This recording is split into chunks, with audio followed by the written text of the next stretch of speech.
So now we move to another center. Above that is the center of the mother of the universe. The father resides in this center, previous center, the Nabhi chakra, and rises above and then settles down on to the right side. This is the fatherhood. Say, a gentleman yesterday told me that he had trouble with his asthma. I don't know if he's come back or not. Is he here? Yes, good. Now, this gentleman has asthma. Of course, I told him that he had trouble because of too much bathing systems of India. Indians, you see, we bathe too much. Apart from that, it comes from the father's grief. His father had died, and the father himself is not willing to leave him, is worried about him. It can happen to any one of us. If a man is unkind to his son, it's a father principle. If the son is unkind to the father, so the father is hurt. It's the father principle if it is disturbed by any chance, or suddenly father dies and you feel the pinch of that all your life. All that can work out here and you get this right heart catch. With that, you get asthma. It is said that in homeopathy they believe that with more tension you get it. Because when you are more tense, you see, you remember your father. If he was here, he would have helped you. In the subconscious sometimes it works out. And that's how it adds to the problem. It is so simple to work out that you'll be amazed that if you have to just raise the principle of father in a person like that, who might be a dejected father, who might be a cruel father, who might be a son who has lost the father, can be anything, that you have to just put your hand on that part and just say a mantra, a chanting, which will raise or which will awaken the fatherhood in a full bloom, and you get cured. It's very simple. The center heart is governed by the mother of the universe. She gives us a sense of security. When you are at the age of 12 years, you see, the bone that is in front here starts emitting antibodies. It creates antibodies within it till the age of 12 years. And then these antibodies are really the soldiers of the mother of the universe. We call her Jagadamba in Sanskrit language. And they spread to the whole of the body, and wherever there is an attack, they inform each other and they fight it out. These antibodies are created in the sternum bone, in the front side of the, we can say, the ribs, where the ribs meet, thoracic region, that part, they stay there, are created till the age of 12 years. Now what happens in ladies especially, they are the mothers also.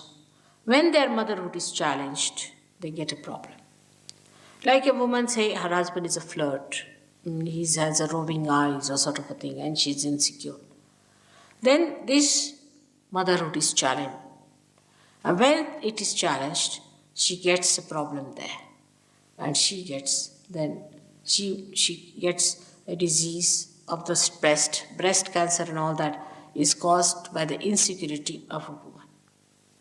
If a woman is insecure, she may be with any reason insecure, she gets this breast cancer. There was a girl who was married. She was married to a Catholic or someone like that. There was an inter-religion marriage, and the people of the boys' side tried to trouble her a lot. It's very common in India, but here also I see it is so. And they tried to sort of say these things to them and that thing to her and to her parents and things like that. And she developed this insecurity within her, that she developed breast cancer. Now, when we are cruel to others, we don't know we are giving them cancers. What does it take for us to be kind to a girl who's married in our family, who has come to us. We are experts in saying things that hurt others. We learn from childhood how to talk to people so that they are really hurt. By hurting them, we give them cancers. But this only one realizes when you get your realization. Then you really understand that how much a person is suffering. Because you also feel a little pain there. Your whole style of talking, your whole style of behavior, of commuting with others completely changes. This center is very important. On the left-hand side is the mother's side, and the mother itself is. If the mother is a lunatic, you get a problem there. You might get it, we call it a heart. There are two hearts. One is the heart of the spirit and one is the heart chakra. If a mother is a fanatic, she's a woman who is very fanatic about her food, things like that, then the children get it. It's a dangerous thing to play with children like that, to have complete discipline on the children and just keep them, must walk straight like a horse put to things. Children should be allowed to have their freedom. Actually, when we suppress them too much, they become hooligans. That way Indians are better. They know how to bring up their children. They allow their children to have all the freedom. Just give them the idea of dignity. And when the children are so free with their parents in childhood, by the time they're about 4 or 5, they become extremely dignified. Like I see children saying words like, get out, get away. From where do they learn these words? They learn it from their parents or learn it from friends or someone they must be learning, because these words are normally not spoken by children. Get lost. I've seen a little child saying that, get lost. I mean, it's too much to say to someone. But it happens like that because we do not understand what we should talk before the children. How decently, we may be most indecent people, doesn't matter. We might be absolutely rotten people.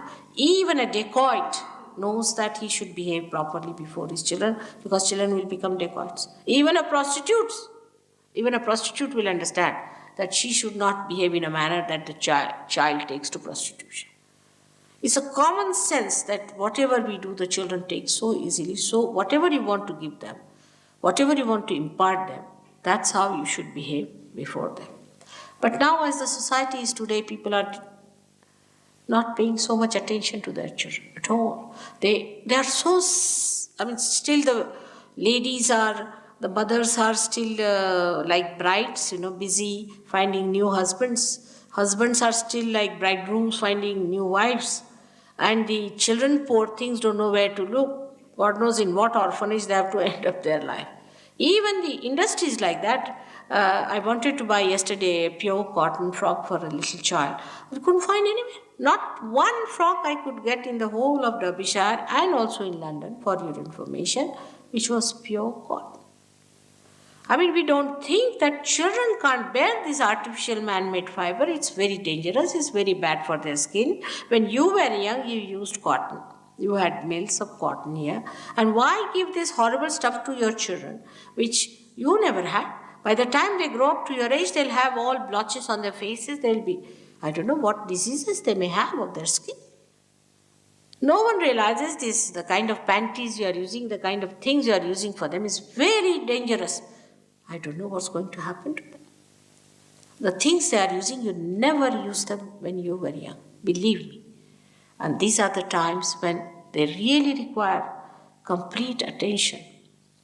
And these are the times when they are absolutely tortured. Even the industry is not worried about them. Why not make some cotton clothes for little children? Actually, I would say the government must pass a law that no children's clothes should be made of any artificial things. You can have the elders with that, doesn't matter. But for the young children, you can't give them atomic bombs to wear. This is too much. And these modern times, I think, are the cruelest for children. That's why very few children want to be born in these advanced countries. We have to bear the load in India. If you are not kind to children, imagine 2 children are killed by the parents. What sort of a society we have? Every week in London city itself, I used to think in England, but they told me it's in London city, 2 children are killed by the parents. And I have not heard a single case like that in India. with this cruelty towards children. I don't know what women are up to. Where are they going to take their figures and their beauties and everything in front of God? Such cruelty exists, such self-centeredness. Then with all this, the children develop this trouble and they have palpitations. They have very weak hearts. They are in your trust. God has given you such beautiful children that you should thank Him for that. They are not some surplus quantities have come to you. It's a blessing to you that God has given you children. If one woman in India doesn't get a child, she'll go and weep and ask every god and every prophet and everyone that she should get a child. While in Germany, it is going towards minus 5% growth now. They pay to a woman who has 5 children as much as the Prime Minister, or even more than that, but she won't have. She says, I lose my figure. Where are you going to take these figures? I don't understand. What are these figures for? Who is interested in your figures? Why? Why should we make ourselves so cheap? We are mothers and we should be proud of our motherhood. Motherhood is the highest thing a woman can achieve. I mean, I have achieved it because I am a mother for thousands. And I think that's the greatest thing that can happen to a woman is to be a mother. And mother and a guru, you can imagine my plight, is much worse. That you have to tell your children something to be done and you love them so much that you don't want to say that. Then you have to play some little sweet tricks with them to bring them round. It's such an interesting and a beautiful life to be a mother. We should be proud mothers.